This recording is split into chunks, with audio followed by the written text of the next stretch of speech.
Well, the other big story, apart from what happens between India and Pakistan, is the Modi Sarkar itself. How is it going to look?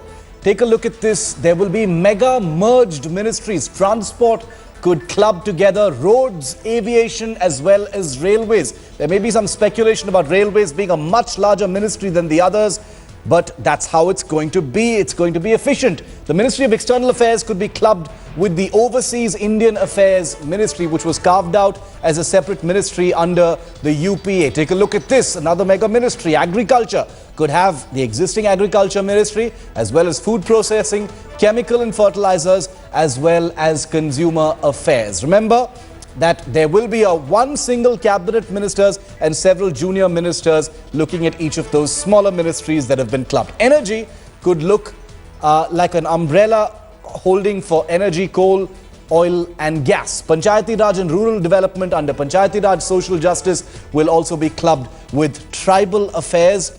Basically, this is how the mega ministries, the clusters, will look like under the Modi Sarkar.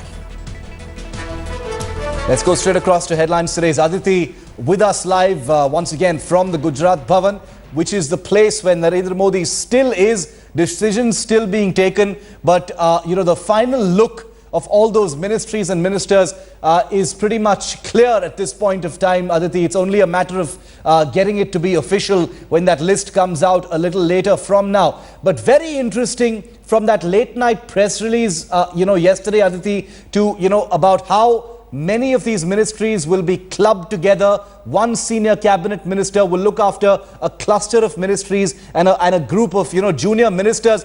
This sort of thing has never been tried before. It's being seen as radical. And the idea being projected here is maximum governance and minimum government, Aditi.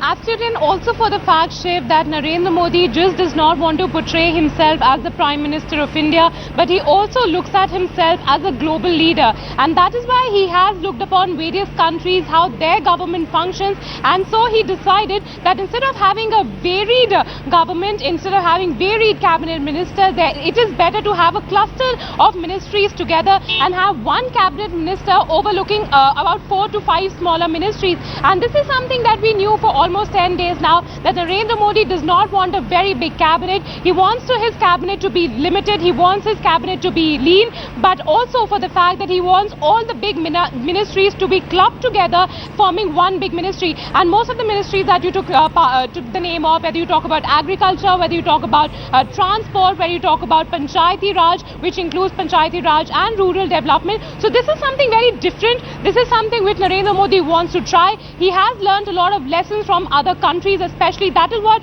senior BJP leaders have been telling us, that Narendra Modi has his eyes kept on all the different countries, how they function, how cool, how calmly is their functioning possible, apart from the UPA government which ran for the past 10 years. And that is why he is extremely keen on making few changes in his own government and see how it goes. And Narendra Modi at this point of time, Shiva, we must tell you, is very confident that his new style of governance will bring major change to India. Yes. And this style of government which the country has never witnessed will do good for the country. And this is the aim, and this is what we even read in the press release that came out of Narendra Modi's office yesterday, Shiv.